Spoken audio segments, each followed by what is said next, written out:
dipakai. Dan ini artinya sebenarnya blok-blok ini tuh tersebar di antara ini. Jadi ini dikumpulin dalam satu namanya commonly block gitu. Kalau misalnya Anda menemukan kok sama di sini, nah itu adalah memang aslinya ada di situ gitu. Nah, kalau misalnya di sini tidak ada, maka kita bisa dicari di blok-blok yang lain. Oke.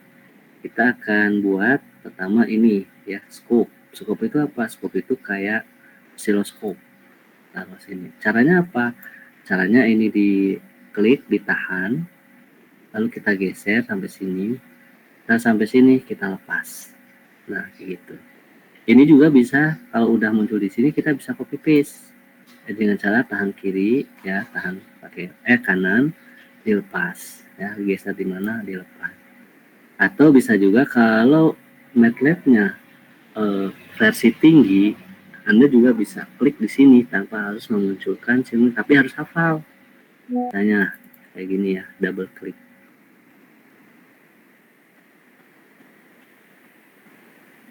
Muncul nggak? Nah, ini muncul ya, ada gambar searching, nanti tinggal tulis aja. Ya. Nah, misalnya plugin. Bisa nggak ya? Nggak kelihatan. Tapi kalau versinya MATLAB-nya versi yang bawah, yang ini Anda terpaksa harus membuka ini. Tapi dengan catatan Anda harus hafal ya, karena di sini cuma diketik doang. Kemudian setelah itu kita ini diklik saja. Kita panggil namanya summing. Nah, di sini ada summing ya. Summing. Kemudian ini bisa digedein ya. Bisa digedein dengan cara ini sampai muncul titik-titik di pinggirnya, ada 4. Nah, itu cara membesarkan. Kemudian kita double klik. Kenapa? Karena ini kan semuanya plus plus, kita maunya kan plus min.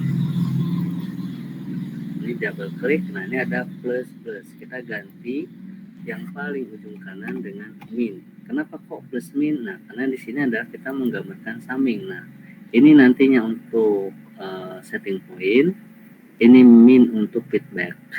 Oke, sudah selesai. Lalu kita pakai unit step. Unit stepnya di mana? Nah, di sini kalau unit step di common kayaknya nggak ada. Di common nggak ada. Adanya di mana? Adanya di sources. Nah, ini dia sources. Unit step.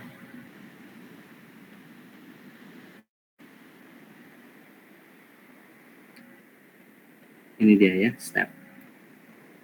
Nah, digeser, ditahan. Di sini kita lepas. Oke.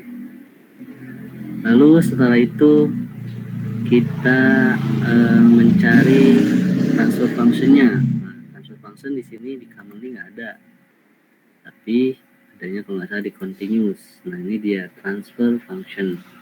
Kita pilih, kita geser, kita taruh di sini. Kita lepas. Ini mungkin satu aja ya. Satu aja, ini bisa dihapus.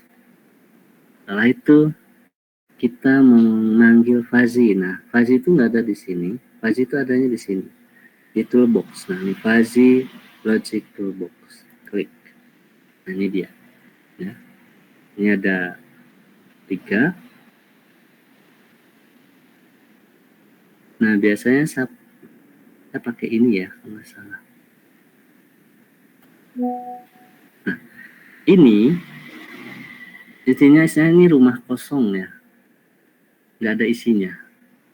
Nah, supaya ada isinya, desain fuzzy yang barusan kita buat, kita panggilkan ke sini. Jadi kalau kita klik, dia minta nama filenya apa. Nah, nama filenya kan tadi kita udah tuliskan. Nah, namanya fuzzy ya, sesuai dengan apa yang ada di mana workspace ya. Nama fuzzy tadi EC4B. Jangan sampai salah penulisannya. Nah, saya cek dulu di itunya pakai apa ya, huruf B kecil, B kecil, fuzzy underscore EC4B.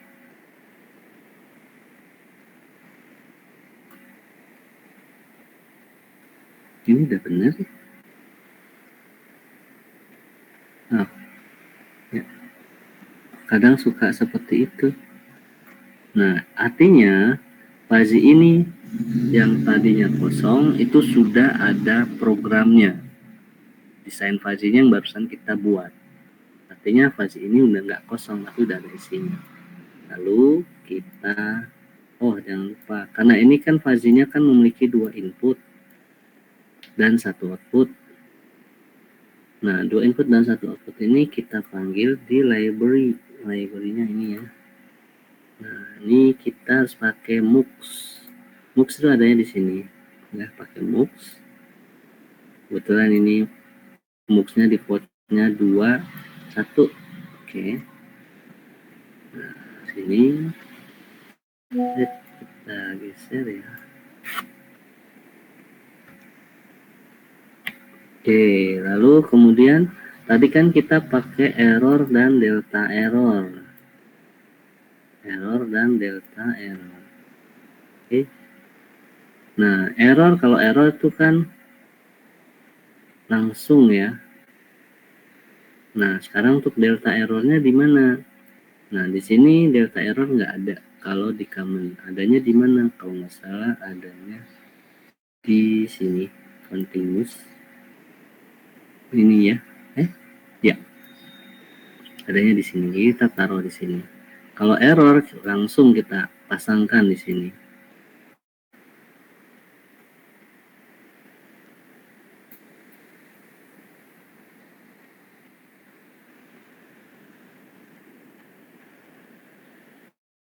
Nah, ini udah jadi.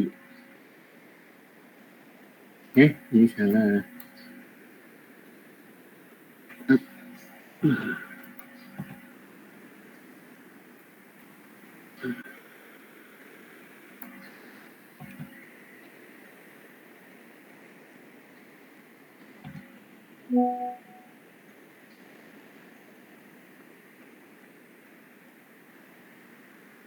Input ke fuzzy-nya 1. Nyambung. Oke. Ya, ini artinya apa? Error kan langsung. Ini delta error, jadi harus pakai diferensial. Oke. Kemudian ini fungsinya, ya kita tempel ke sini. Ini untuk melihat hasil simulasinya. Nah, ini feedback. Nah, kenapa tadi makanya saya kayak plus min? Karena memang feedbacknya adalah minus. Feedback biasanya setelah output sama dengan output. Ini udah jadi. Kemarin adalah di ininya ya, di apa, setting pointnya, dimana ini kita menggunakan kita coba satu dulu ya, walaupun di fuzzy kita tadi udah mengatur untuk range errornya itu di minus 5 sampai 5. Kita pakai satu dulu, coba. Kemudian ini finalnya di 0 aja. Step time-nya 0 aja. Finalnya di 1 ya. Nah, jangan lupa ini transfer function-nya apa. Nah, transfer function itu harus mengacu ke persamaan matematika yang udah kita modelkan. Itu kan kita udah dipelajari nih bagaimana pemodelan sebuah plan ya, sehingga berbentuk sebuah transfer function. Kita mendingan ngambil yang udah jadi aja ya di contoh soal ini. Ini ya adalah S pangkat 2 ya kan, ditambah S tambah 1. Kita coba ya, S pangkat 2 tambah S tambah 1. Nah, ini kan defaultnya hanya S plus 1. Kita di sini ada, kalau ini ada itu ya, ada dua nilai yang ada spasinya. Artinya apa? Ini S pangkat 0, ini S pangkat 1. Nah, karena kita tadi pakai tiga itu ya, tiga parameter, 3 angka digit ya, itu S pangkat kuadrat. Berarti kita tambahkan satu lagi, cukup nilai depannya aja ya. Jadi 1, nah, tadi adalah S kuadrat plus S plus 1 ya. Kita cek lagi. Iya, Pak. Ya, kalau misalnya di sini S kuadrat plus 6S plus 1 gimana? Nah, cukup Anda dituliskan ininya. Misalnya tadi S kuadrat tambah 6S tambah 1, maka angka 1 ini kita jadi tulis angka 6 gitu. Jadi artinya apa ini? S kuadrat tambah 6S tambah 1. Nah, maka jadinya tuh ya, nampak. Mungkin kalau digedein, nah kelihatan.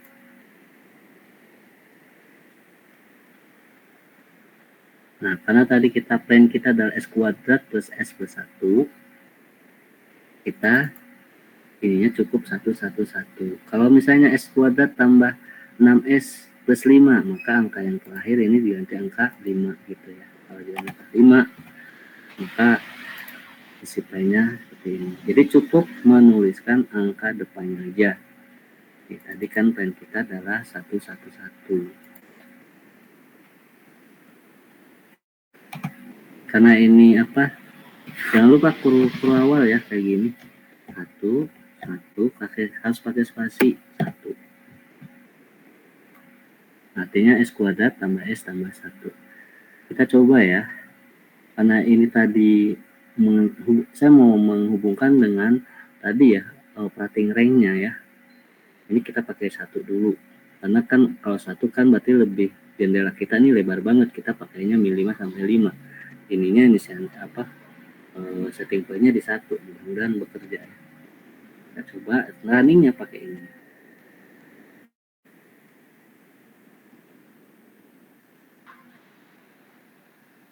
Mudah-mudahan tidak ada error. Oke, tidak ada error. Kita ceknya di mana? Di scope. Scope itu kayak semacam oscilloscope. Kita double klik.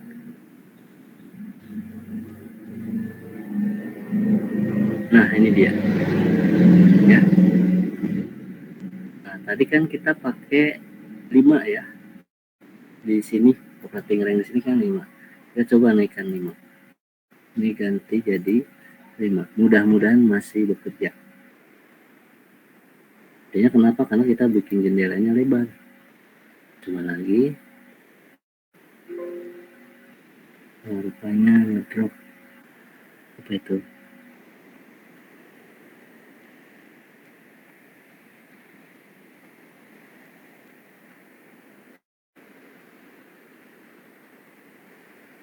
Errornya di mana?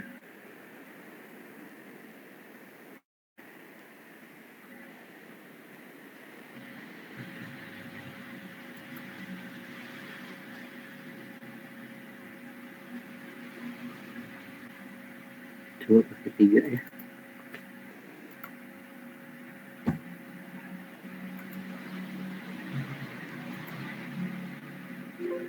Ya.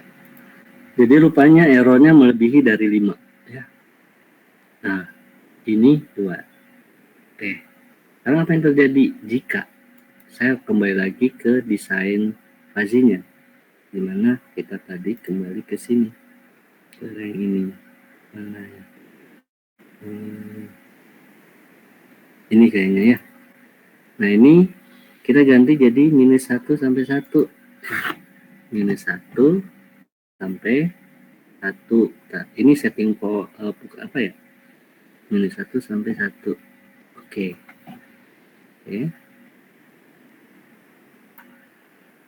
Jangan lupa, kalau sudah lakukan perubahan kayak gini, jangan lupa di save. Nah, kita sedang bekerja di workspace. Nah, ini kalau bisa dua-duanya di save as ya. Karena kalau yang sekarang ini artinya apa? Ini kan masih file yang data yang lama. Karena kita sudah melakukan perubahan, maka kita kirim ulang ini data baru karena bahkan kita ubah. Apakah ke file juga? Iya, kalau memang itu dianggap perlu gitu. paling aman itu adalah save as. Kalau bisa jangan ditiban. Kalau model gini kan ditiban. Supaya apa? Supaya kita bisa mencari desain fuzzy mana yang paling baik dan bisa bekerja gitu. Supaya kita tidak kehilangan filenya. Kalau mau ditiban juga nggak apa-apa, tapi ya tadi ya asal kita tahu dan hafal. Oke, kita kembali ke sini. Nah, ini artinya isinya apa? Range-nya ini isinya 1. Sementara kita setting point-nya di 3. Apakah dia bekerja? Tahu saya sih enggak. Kita lihat. Tuh, nggak bekerja kan? Artinya apa? Kita memberi Windows-nya terlalu sempit. Sementara ininya besar setting point-nya. Paham sampai di sini? Paham, Pak. Oke, jadi range yang di dalam desain fuzzy ini sangat berpengaruh. Jadi seperti dia kan swing ya. Mana ini? Ini. Dia kan errornya kan swing ya kan. Oke, kalau kembali ke gambar ini. Nah, ini settingnya 5, errornya 5, tetapi ya kita ininya mau dikasih 1, jadi kayak kepotong gitu. Sehingga akhirnya apa? Outputnya 0. Nah, inilah makanya hati-hati. Ya, jangan main karena tadi ya. Jadi artinya membuat sebuah memasang range ngasal gitu. Oke. Nah, untuk memastikan apakah range yang kita pasang itu benar atau tidak, maka caranya adalah cek di sini.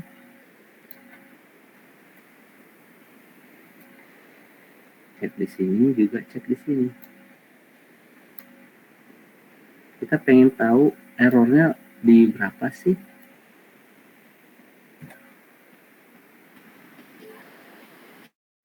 Nah, kita mainkan, pengen tahu ya.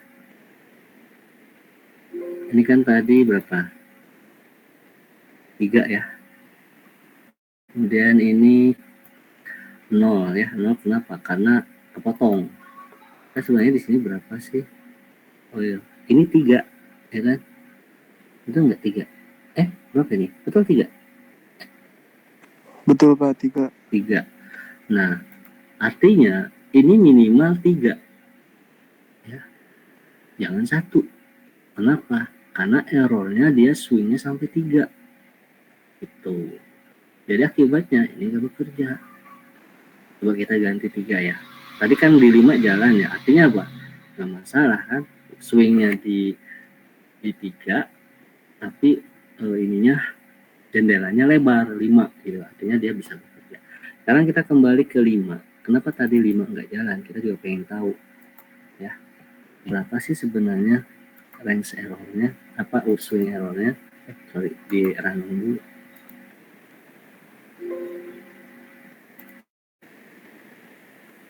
Ini 5 ya.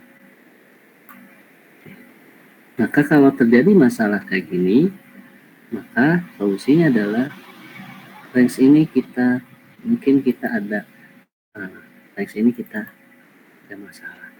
Sekarang belum tadi kan ngasal ya yang di 2 ya. Kita juga cek di sini berapa sih sebenarnya. Nah, ini juga sama-sama 5 kayaknya ya. Kita pasti berapa? 10 ya. Ini outputnya berapa? Mungkin juga bisa juga masalahnya di sini juga gitu kan. Coba ini dibikin 50.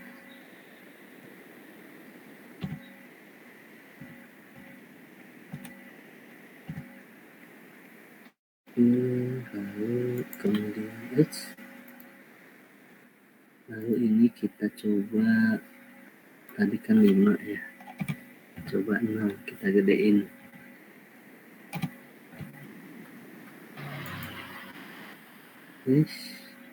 Kita ke workspace lagi karena ini data baru. Oke, kita running.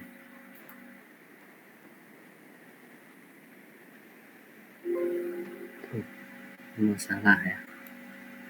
Jadi caranya seperti itu ya. Jadi kalau misalnya masih error ya terpaksa Anda harus ukur ini. Coba sekarang pengen tahu ini berapa. Ini kayaknya lebih dari 5 ya. Berarti dia errornya kalau tadi saya gambarkan kemungkinan errornya nggak ngepas ini. Jadi dia mungkin ada overshoot di sini. Mungkin ya. Ada overshoot kayak gini ya. Bisa jadi. Ya. Nah karena itu kita gedein supaya ini tidak kepotong.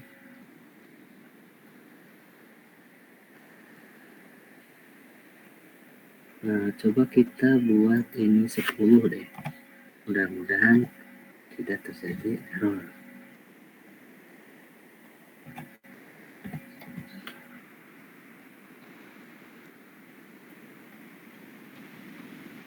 Dan kita export lagi ke workspace. Tapi nanti kalau Anda ini jangan lupa ya, ke filenya juga disimpan. Misalnya di file itu masih desain fuzzy yang lama.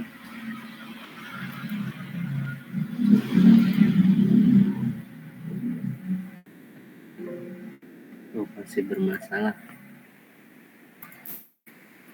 Ininya berapa? Ini udah tinggi ya.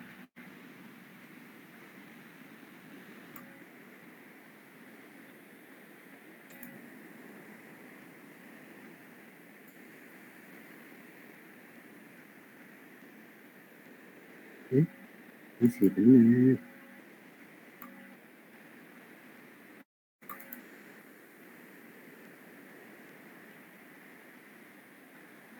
Oh, I see. Ini terlalu ini ya. Coba kita pakai 2. Oke, kita coba lagi.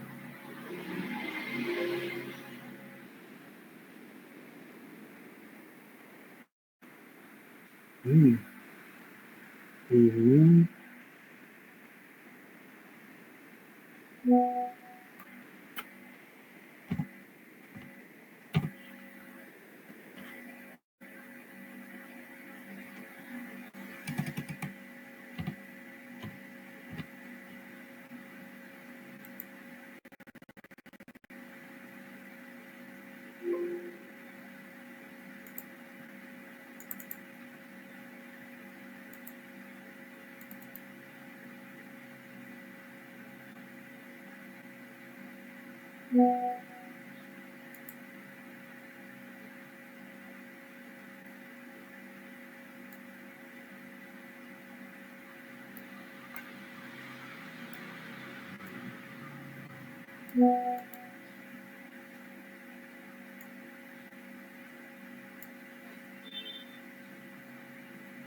dia sudah bisa naik ya. Ada kemungkinan coba kita kembali ke 3 aja ya. Lalu saya nanti selidiki ya akar masalahnya di mana. Tuh, kok jadi masalah. Ya kembalikan lagi ke yang tadi. Ini tadi di berapa? Nah, kan semestinya udah baik, belum benar.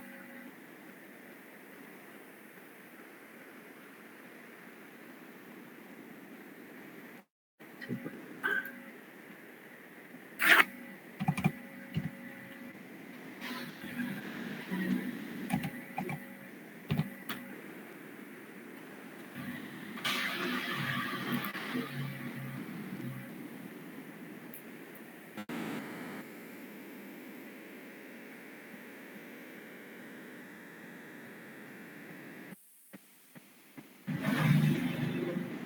Nah, kenapa jadi masalah tadi enggak?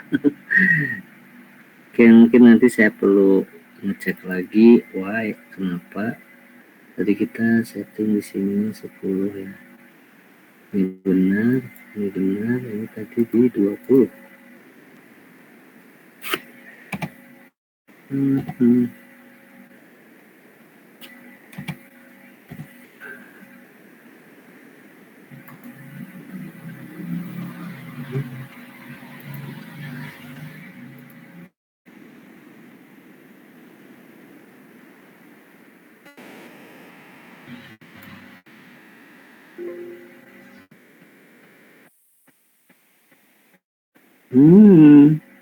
Jauh banget andainya.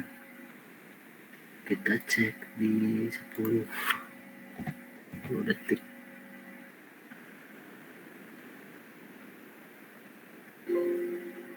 Ya.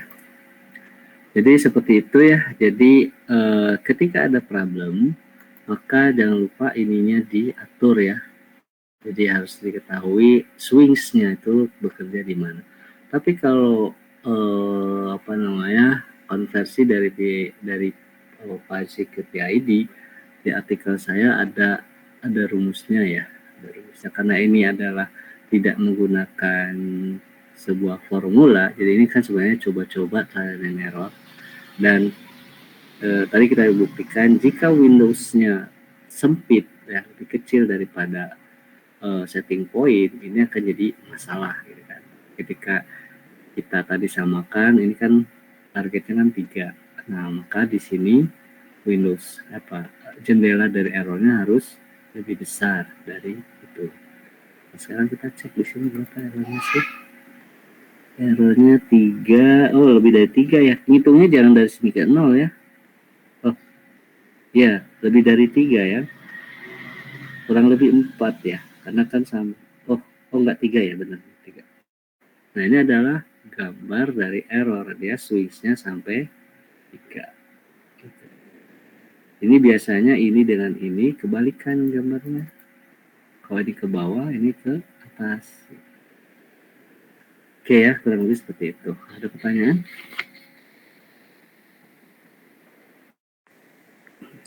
Tidak, Pak. Oke. Nanti andai kata mau dipindahkan ke Nikon, itu nanti yang dipindahkan itu ya, ininya. Fuzzy ininya ya. Pindahkan ke Nikon itu ada tersendiri ya. Jadi ini di MATLAB itu adalah untuk melihat hasil simulasinya. Tapi dengan catatan kita tahu plan-nya. Kalau enggak, ya misalnya kita nggak tahu nih, nggak bisa disimulasikan ke MATLAB. Ya udah, yang penting Anda tahu phase-nya, Anda bisa mendesain phase-nya. Nanti dari phase tadi, dari desain itu dipindahkan ke Nikon ya, ke microcontrollernya ditanam, di download. Nanti berarti apa? Nikon Anda sudah berbasis fuzzy. Nah, bagaimana itunya? Mungkin itu bisa dilihat di YouTube ya. Bagaimana menyimpan phase dari fuzzy ke Nikon. Nah, saya mau ke artikel yang sebenarnya ini menjadi ganjalan saya. Kenapa? Saya sering menemukan di mana ini sebenarnya saya hanya mau men-sharingkan ke Anda terkait kakak kelas Anda yang sudah lulus ya, yang sudah lulus itu sering mengalami Pak, menurut saya itu problem sih ya, problem bagaimana menyajikan sebuah data. Biasanya kan mereka dituntut untuk publikasi ya. Nah, kalau kebetulan artikel itu saya yang mereview dan data maupun kesimpulannya masih berupa fuzzy, ya fuzzy itu artinya ambigu ya, samar, nggak jelas. Itu pasti saya kembalikan, minta diperbaiki atau nggak saya reject. Apa sih yang dimaksud di ambigu itu? Maksudnya gini, kadang-kadang di bagian kesimpulan, misalnya Anda bikin alat nih, prototype, lalu jadi, ya kan? Jangan sampai puas hanya sampai di situ. Misalnya, hore, alatnya jadi, gitu ya. Memang semua kan seneng ya. Nah, itu ada kepastian bahwa Anda bisa sidang, gitu ya. Tapi, jangan lupa, performa alatnya diukur, diuji, ya. Performa diukur gimana? Seperti apa? Jadi, misalnya, ketika sistemnya sudah jadi, coba lakukan pengukuran. Sejauh mana kemampuan alat Anda gitu ya, berapa errornya kalau memang ada error, atau berapa tingkat kepresisiannya.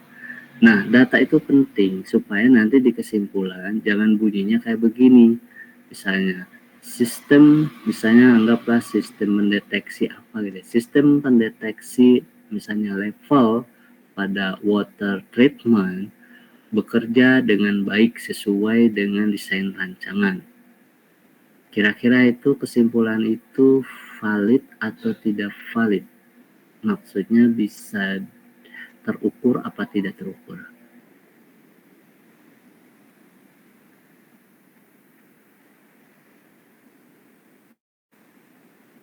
Lalu, kesimpulan seperti itu terukur apa tidak terukur? Terukur, Pak. Tidak. Terukur gimana? Kan itu cuma mengatakan baik. Sistem alatnya terukur dengan apa? Alatnya bekerja dengan baik. Nah, dengan baiknya itu kayak gimana? Kan yang tahu cuma si pembuat alat. Kita yang dapatkan informasi tertulis, bingung, bener nggak? Benar, Pak.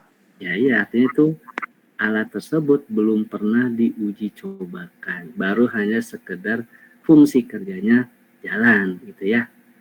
Tapi masalahnya, si pembaca kan ingin tahu kategori baiknya itu berapa, segimana. Kan kita kan ada level 1 sampai 10 misalnya. Harus memiliki keterukuran. Keterukurannya gimana? Harus kesimpulannya berbunyi seperti ini. Sistem level pada sistem leveling atau measurement leveling pada apa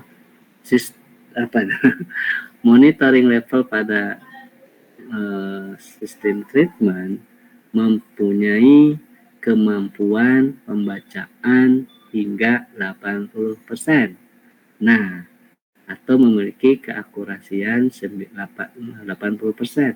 Nah, itu disebut dengan keterukuran. Dan itu tidak berbentuk fuzzy, clear, jelas.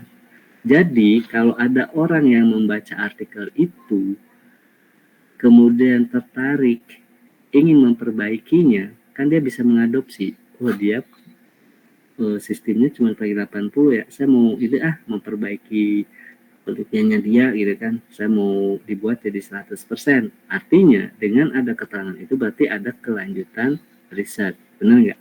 Sekarang kalau kesimpulannya sistem treatment itu bekerja dengan baik, sekarang masalahnya bagaimana Anda meneruskan risetnya dia. Kalau dikatakan baik, padahal baiknya itu bingung, artinya apa? Secara riset finish gitu loh, itu nggak bisa dikembangkan lagi, kita nggak tahu baiknya sejauh mana gitu. Paham sampai di sini? Paham, Pak. Oke. Nah, ini saya memberikan sebuah contoh sebuah artikel harus seperti apa ya. Artikel itu harus pertama judul harus representatif, menunjukkan isi ya. Jadi judul itu harus representatif isi. Jangan sampai judulnya bombastis, ya, tapi isinya nggak sesuai, gitu. Nah, kita coba bedah artikel ini. Pendeteksi halangan dan GPS pada alat bantu tunanetra. Artinya apa? Ini sekitaran alat bantu, ya, alat bantu tunanetra. Jadi tidak jauh beda, mungkin model stick atau model alat apa gitu ya, sensing gitu ya. Kemudian ada GPS. Nah, artinya apa? Isinya harus sekitar ini. Nggak boleh keluar dari ini. Nah, itulah pentingnya judul. Biasanya, saya akan menetapkan sebuah judul. Judul itu terakhir, the last time. Setelah tahu isinya apa, diskusinya tentang apa, baru saya tetapkan judul. Kalau judulnya duluan, kita itu nanti terjebak oleh isi, gitu loh. Nah, isinya nggak sesuai, judulnya ini tapi isinya ini. Wah, ini jadi bingung. Jadi biasanya judul itu saya biasanya tetapkan nanti terakhir. Ya, setelah tahu datanya apa, tentang apa, ini skema topiknya apa, gitu. Oke ya. Jadi dari judul, jadi gini ya. Ini sebenarnya hubungan antara kita sebagai penulis juga kita sebagai pembaca yang sedang mencari artikel, ya kan? Ketika kita mencari artikel, jangan sampai kita mendapatkan artikel yang kita sendiri nggak ngerti isi artikelnya. Itu judulnya menarik, tapi begitu kita baca, ini apa? Ngerti aja enggak? Ya. Kita tidak mau terjebak hal kayak begitu. Nah, berdasarkan pengalaman kita pribadi ketika mencari artikel, maka otomatis kita juga punya kewajiban agar orang yang membaca artikel juga nggak mengalami hal serupa seperti kita pengalamannya. Jadi kita harus bisa memberikan sesuatu keterangan yang jelas dan clear agar si pembaca artikel kita juga mengerti apa yang kita tulis. Jadi kita punya dua peran. Kita lanjut ke abstrak. Jadi ketika Anda men-searching sebuah artikel, pasti yang dicari adalah judul. Betul, mungkin judulnya, wah ini tentang tunanetra nih, oh saya juga temanya tentang tunanetra, wah ini support nih, biasanya kan kali kan lihat judul. Setelah judul, lalu kita baca abstrak. Abstrak sebenarnya adalah gambaran summary dari isi artikel, ya. Jadi sebelum kita membaca atau tahu isi seluruh artikel ini, yang langkah kedua adalah baca abstrak.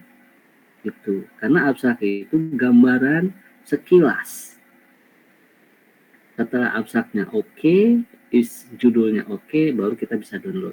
Ya, setelah itu jadikan referensi. Tapi kalau abstraknya nggak jelas, bingung juga. Nah, di dalam abstrak harus mengandung 4 poin. Poinnya apa aja? Pertama, masalah. Kedua, tujuan. Ketiga, metodologi. Yang keempat adalah hasil. Kenapa kok ada masalah di abstrak? Karena ada tujuan. Nah, tujuan riset adalah solusi dari masalah. Nah, sekarang tiba-tiba abstraknya, tiba-tiba judul awal, tujuan penelitian ini adalah bla bla bla. Itu akan bertanya, Anda melakukan riset punya tujuan, masalahnya apa? Kan gitu. Jadi timbul masalah malah. Tapi kalau kita udah menyampaikan masalah, lalu ada tujuan, sinkron nggak? Kalau sinkron, oh iya benar. Dia niat membuat riset ini untuk menyelesaikan masalah yang barusan dia sebutkan gitu. Jadi jangan sampai di abstrak itu tiba-tiba judul pertama atau kalimat pertama tiba-tiba penelitian ini bertujuan bla bla bla. Bagi saya sebagai reviewer bertanya, masalahnya apa? Anda melakukan riset punya tujuan tapi masalahnya nggak jelas gitu. Karena itu harus diungkapkan. Nah, di sini saya memberikan contoh ya. Kita baca kalimatnya. Penyandang disabilitas mata sering mengalami kesulitan. Nah, ini jelas menyampaikan sebuah masalah. Jadi awal dari kita memulai mengungkapkan masalah, aslinya prolog. Ya, penyandang disabilitas mata sering mengalami kesulitan jika beraktivitas sehari-hari. Ini baru informasi umum, ya kan, general, ya kan. Kemudian, nah ini mulai dipertajam. Apalagi jika maksudnya si penyandang cacat ini pergi ke suatu tempat yang belum pernah dikunjungi sebelumnya. Mereka bisa tersesat untuk kembali pulang. Nah, ini sudah menggambarkan inilah masalahnya. Masalahnya di mana? Masalahnya adalah jika pergi ke tempat yang belum pernah dikunjungi. Dan memang kalau kita lihat kebiasaan penyandang cacat tunanetra ini, ketika dia jalan yang biasa dia lalu udah hafal, dia punya feeling, dia tahu. Jadi dia udah hafal gitu ya.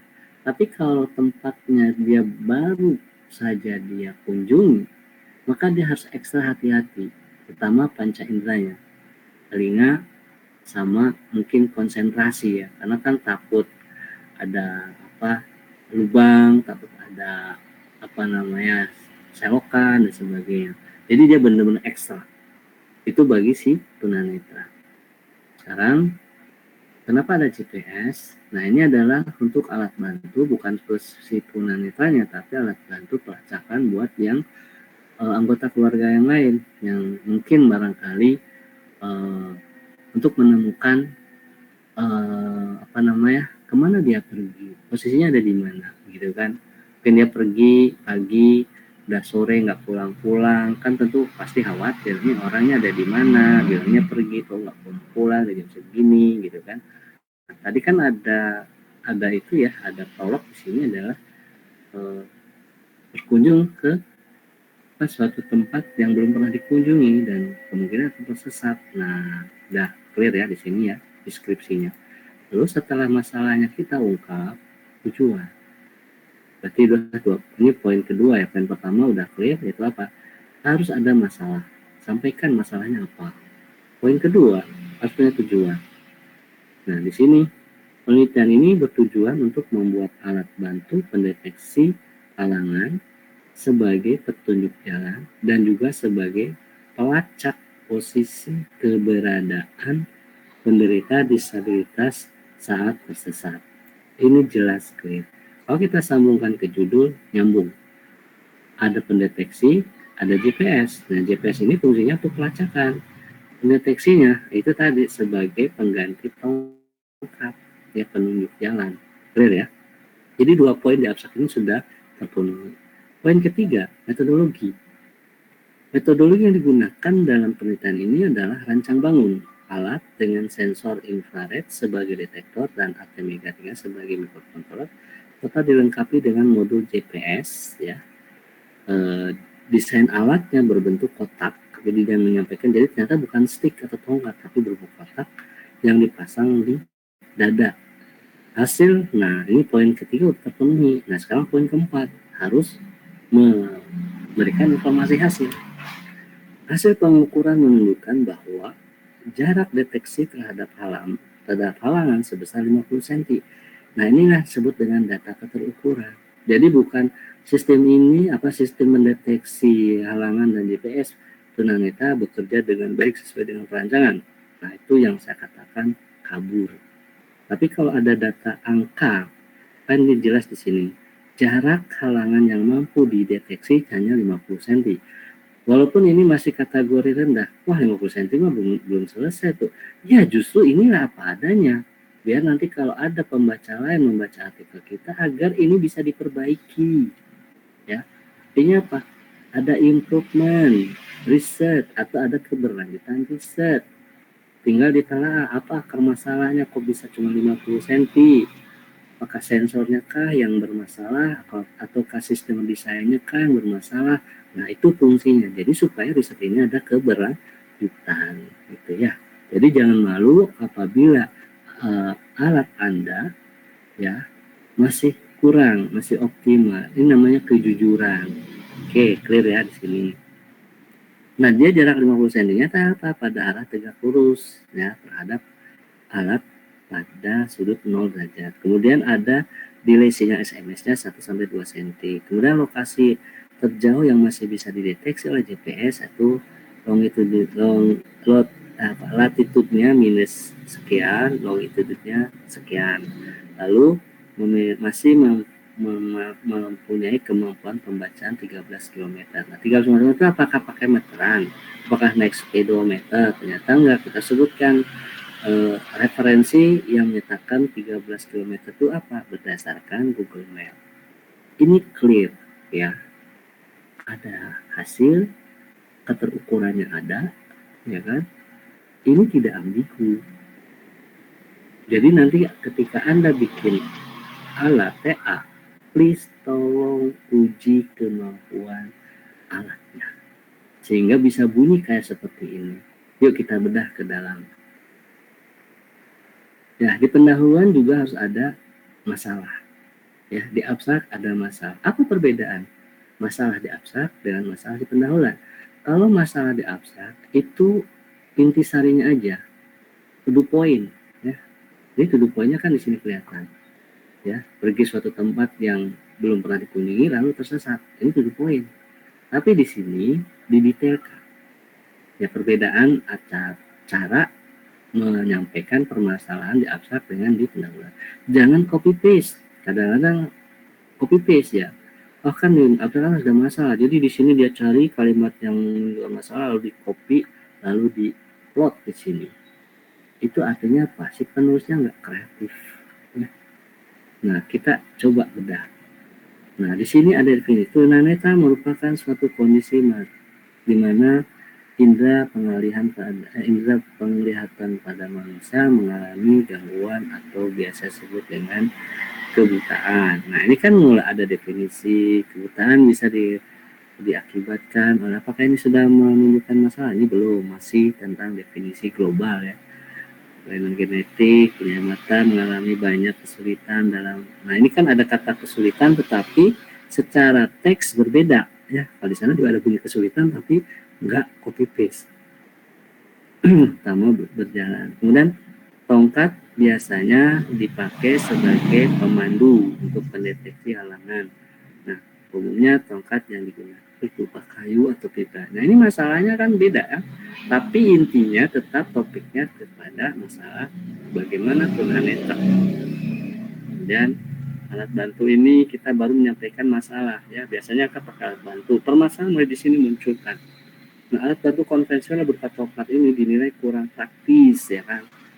Kita mendetailkan masalah itu seperti itu. Karena apa? Karena merepotkan gitu. Harus kita gambarkan.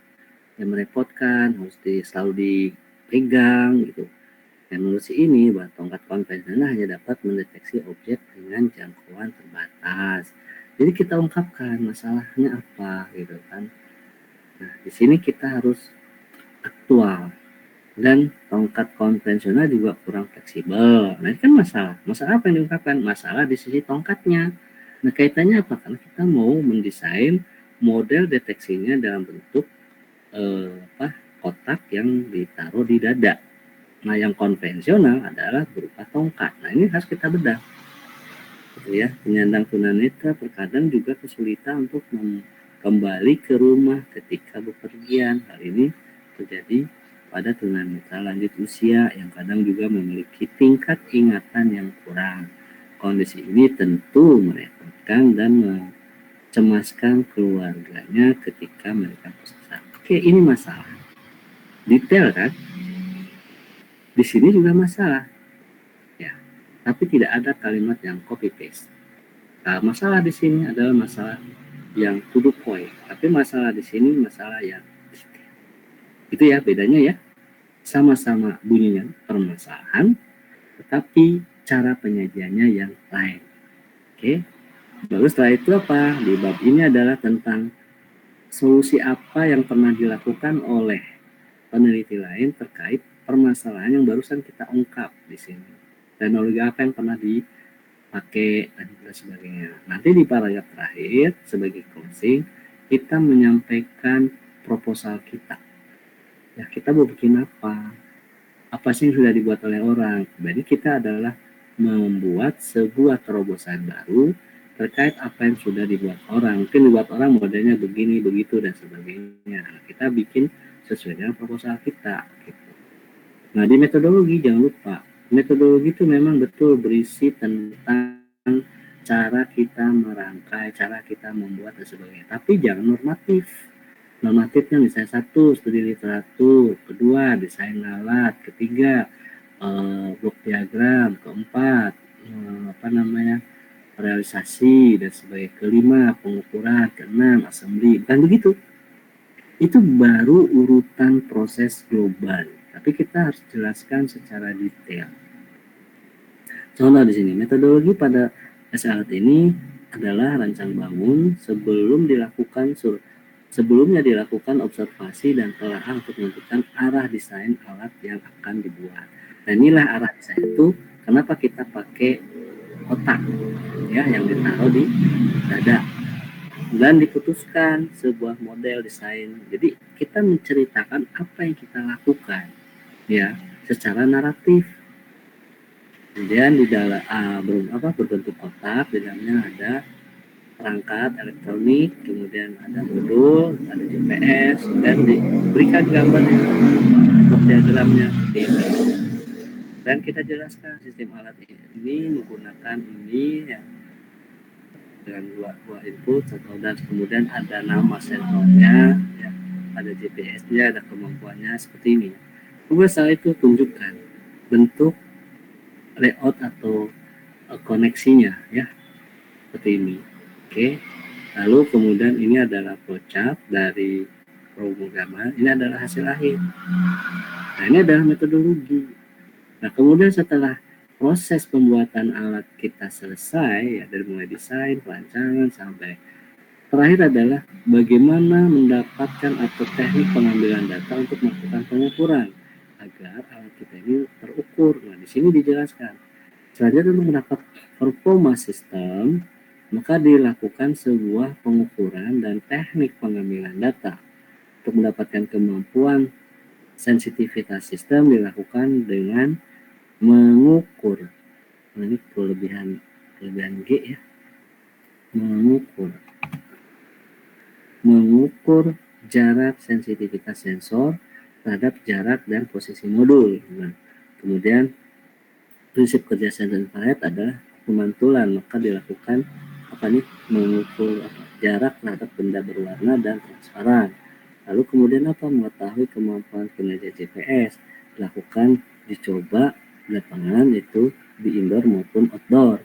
Kemudian dilakukan pengambilan datanya menempatkan smartphone di suatu tempat tertentu dan menempatkan alat lain di tempat lain. Kemudian posisi alat itu dipindah lokasikan ke. Nah, ini berikan narasi tentang bagaimana teknik mengambil datanya seperti apa. Clear ya? Ini semua adalah bagian dari metodologi. Jelas ya, perbedaan metodologi.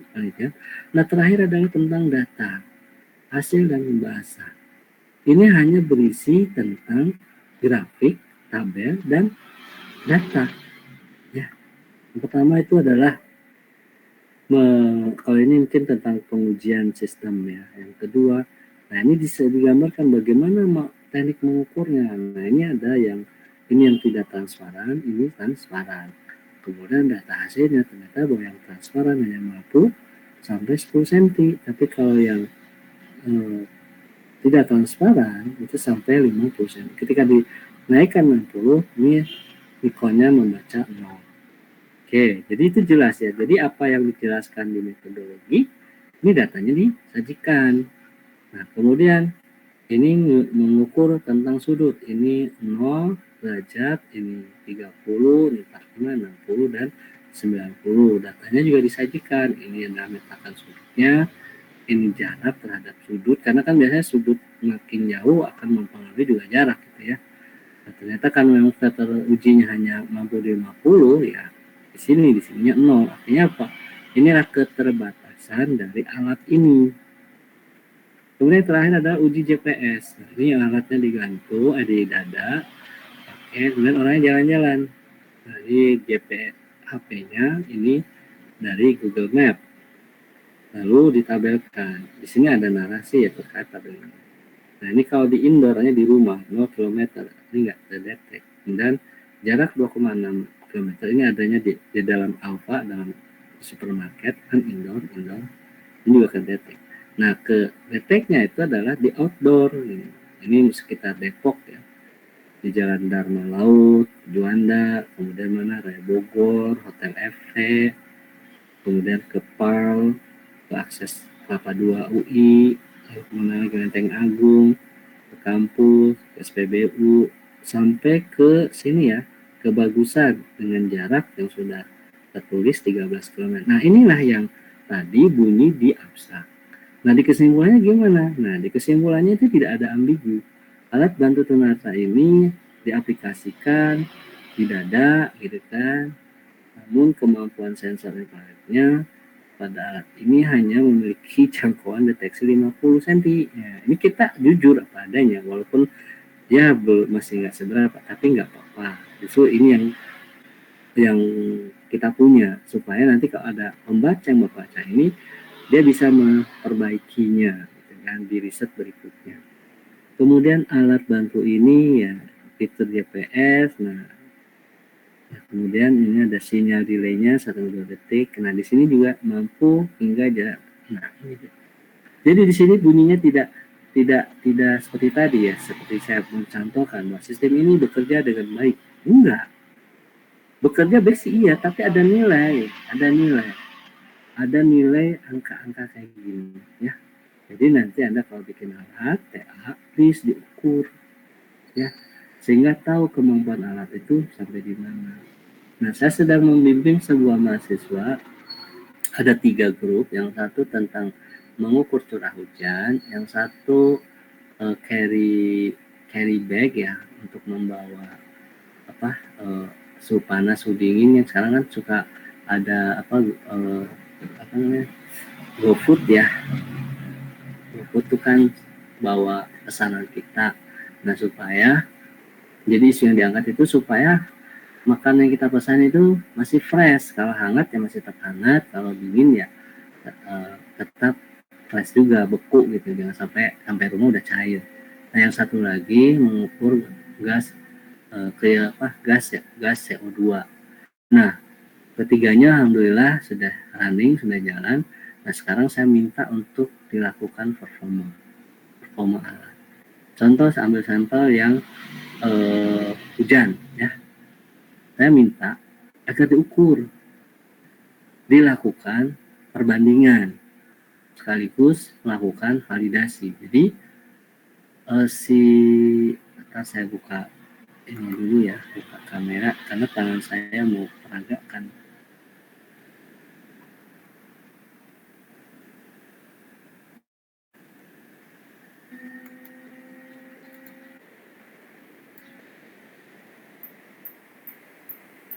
Nah, jadi ini kan alat-alat ya. Sistem kerjanya itu setiap ada tetesan, jadi ada mangkok gitu di cawan, dia tuh akan ngungkit gitu ya, tes naik lagi, tes naik lagi. Jadi kalau cawannya udah penuh, dia akan menumpahkan gitu kan. Nah, itulah tumpahan tadi dihitung oleh alat. Secara sistem sudah bekerja, iya. Tapi saya minta performanya.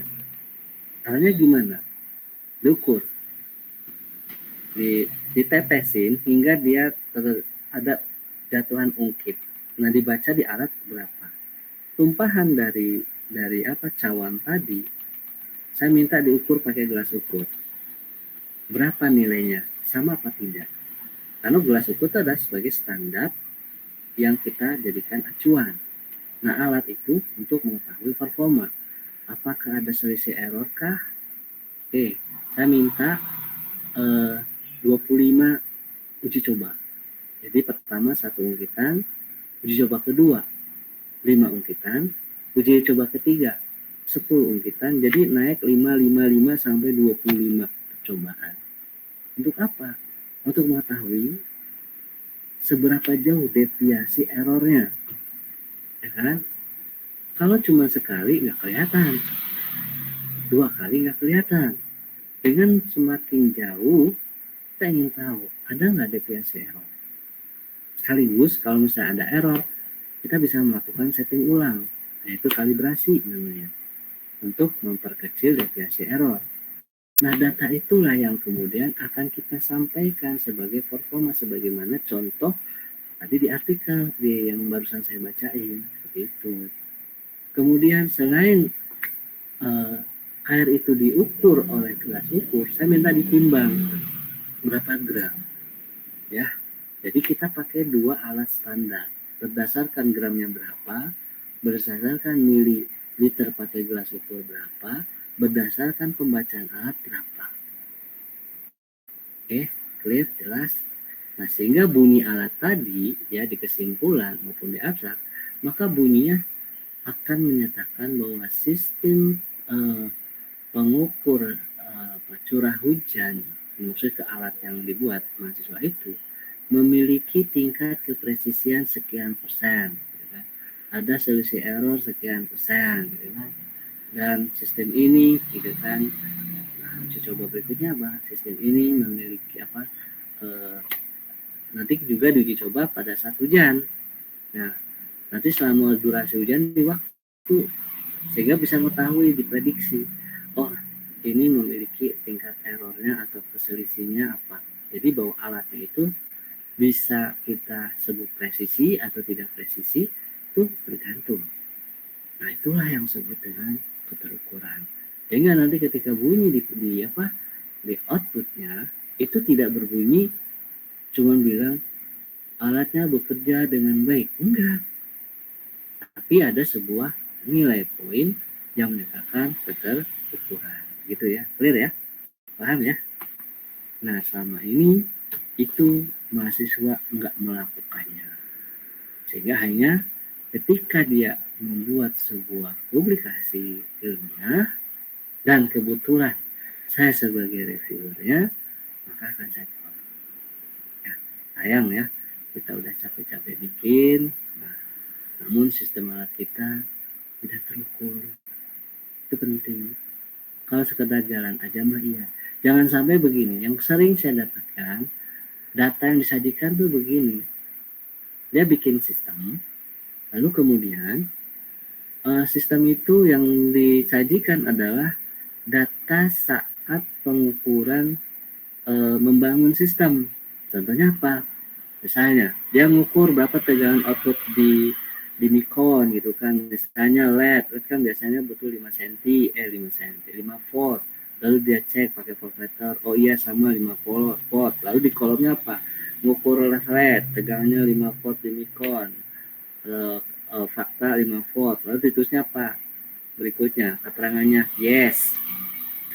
Jadi isinya cuma yes, no.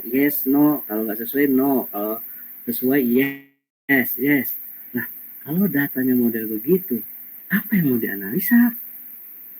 Susah. Lalu bagaimana keterukurannya? Ya pasti bunyinya kayak tadi. Sensor sistem bekerja dengan baik sesuai dengan desain rancangan. Ya iyalah, data yang digunakan data pelacakan kesalahan. Saat apa? Saat membangun sistem. Paham ya di sini? Jadi ketika data yang kita sajikan adalah tidak representatif, maka akan kesulitan membuat sebuah analisa dan kesimpulan. Paham ya? Ada pertanyaan sebelum saya tutup?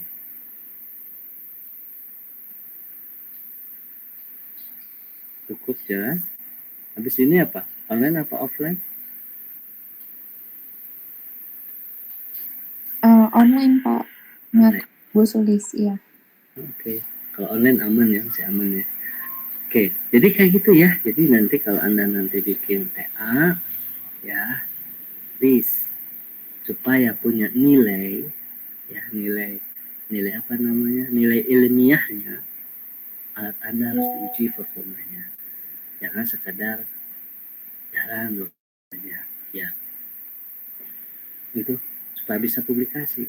Nah, ini kalau enggak, nah Anda kesulitan nih untuk bikin artikelnya. Kenapa?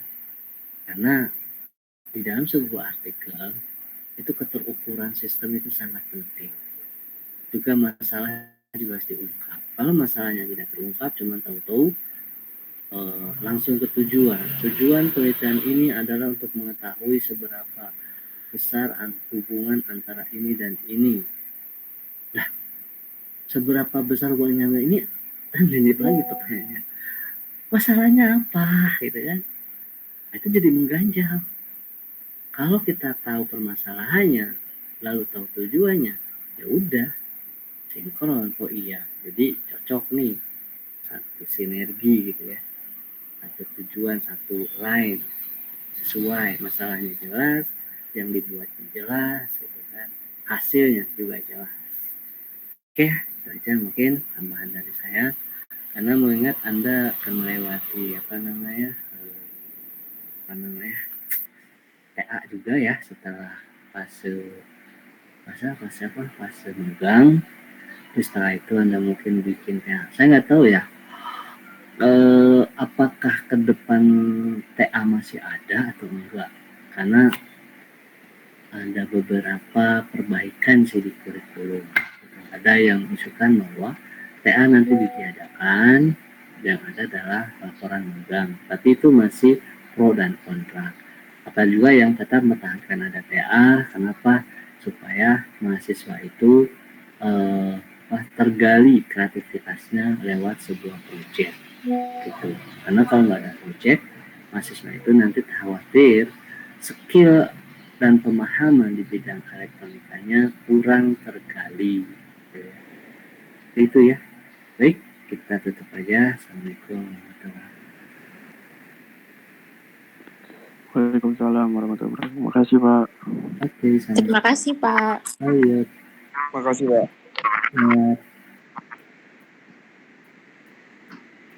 Kita tutup ya.